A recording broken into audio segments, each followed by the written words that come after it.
D, wait for it, delightful. Check out the name tag. You're in my world now, Grandma.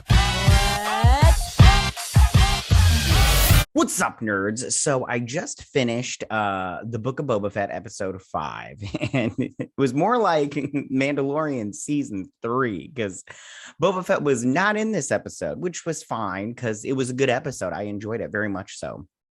But I did think it was a little jarring to not see Boba Fett at all. I mean, we saw Fennec Shand at the end, but I was just like, this is so weird to not have Boba Fett in his own show. But at the same time, I'm just like, it was a good episode, so I'm not mad about it.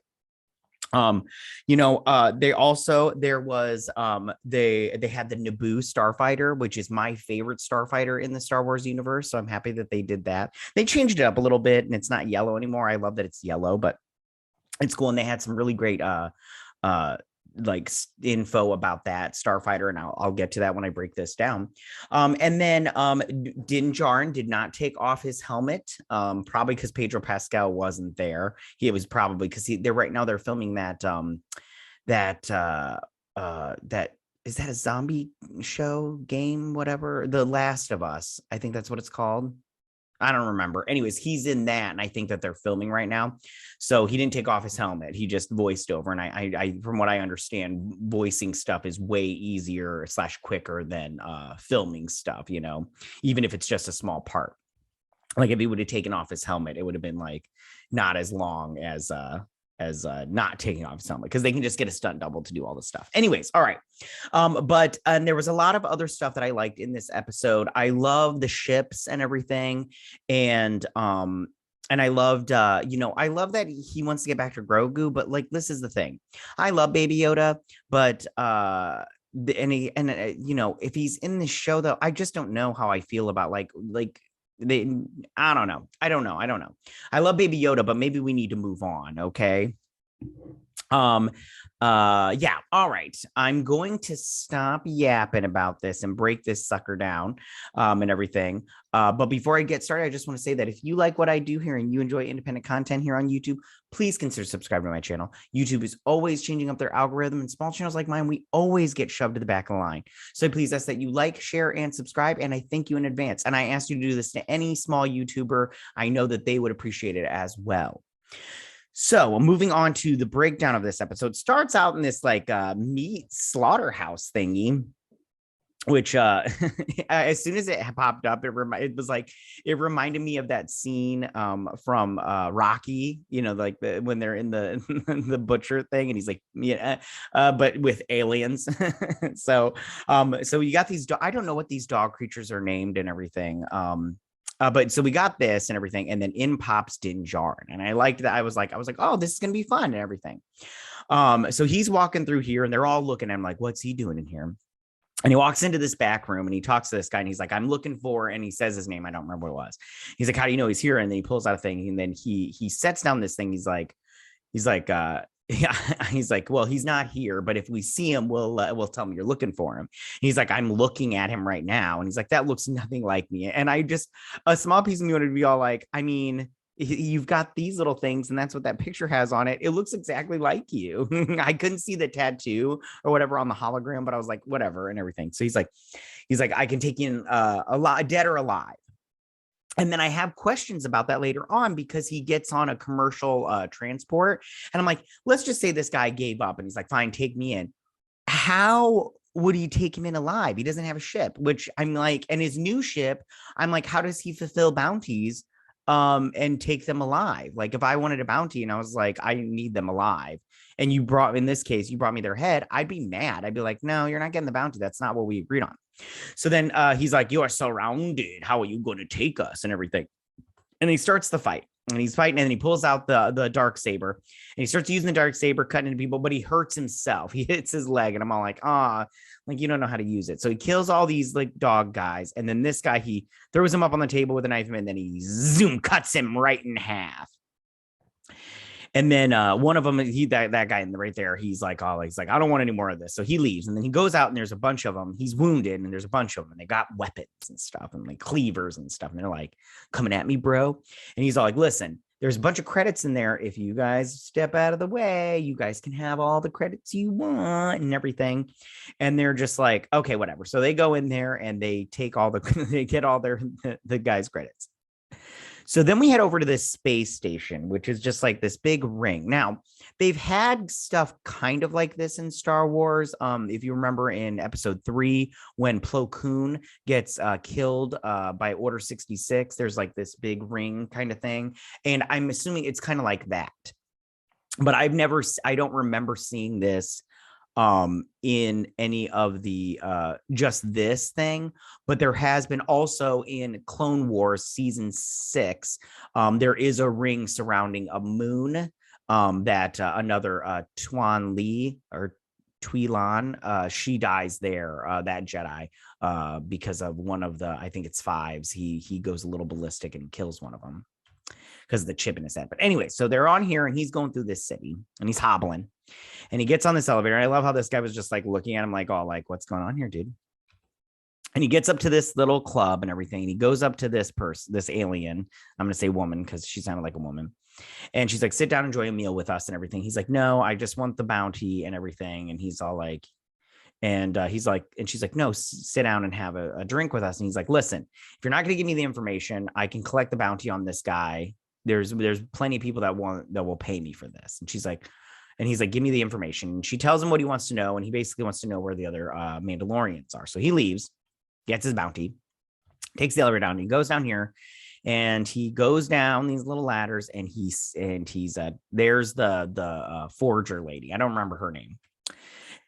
And she's all like, I don't remember what she says, but she, she says in her ominous like talking points. She's like, we are the Mandalorians. Mandalorians are the best and everything. And I'm just like, I like her a lot.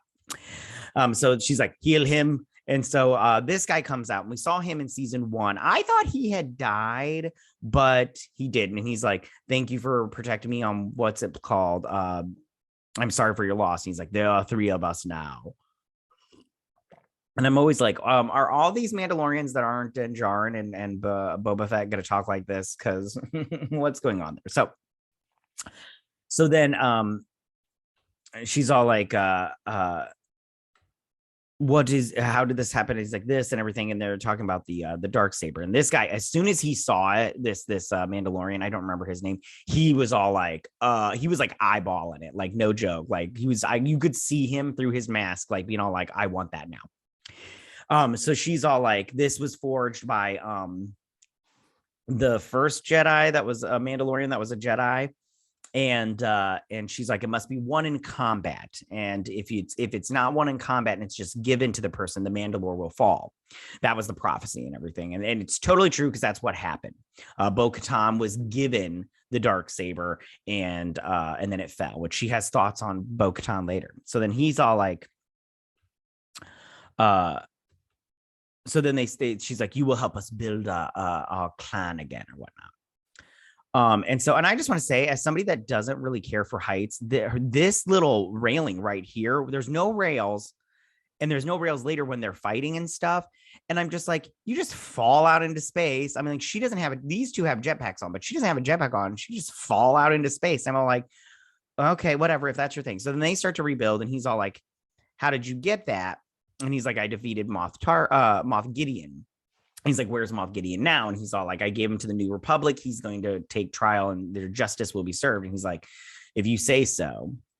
And then she pulls out her stuff to build, to take that. And she's like, that spear that you have she's like, where did you get it? And he's like, it was given to me by a Jedi.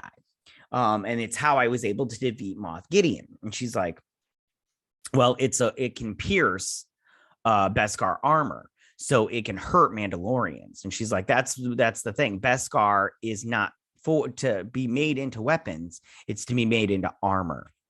And he's like, fine, make it into armor. And she's like, what kind of armor would you like? And he's like, for a foundling.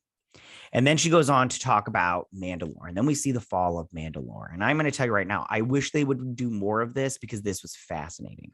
So you see all these TIE bombers and they're bombing Mandalore. And then she's like, it was the night of 1,000 tears. And you see this is the capital. I can't remember what it's called. but we saw this a lot in the Clone Wars. And then all of a sudden you just see it lit up and it explodes. And I was like, man, that sucks. And then you see these robots going through, and they're just shooting all these Mandalorians that are just laying there, probably alive, and just killing them. And I was like, man, it's sad, but at the same time, I would like to see the battle. I thought they were going to do that in Clone Wars season 7, but they didn't. Maybe we'll see it later on in like the Bad Batch or something. I don't know. We'll see. So then she's like, what kind of armor would you like? He's like, for a foundling. And she's like, but you gave it back to the Jedi and to his people and everything. And she's like, because they asked him if his mission was over. And he's like, yeah.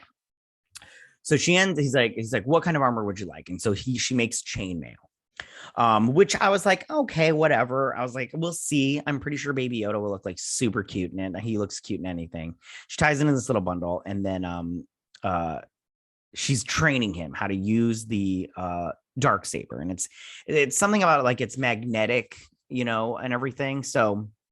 And he talks about how it's heavy, and she's like, because and he falls off the thing, and he does use his jetpack, but I'm all like, she ain't got no jetpack. I'm like, what if she fell? Like, I'm all like, me, I'd be freaking out. I'd be like, listen, I want to help our like people and everything, but I'm not going to be here. This is too close to space for me. Let's settle on ground. Okay.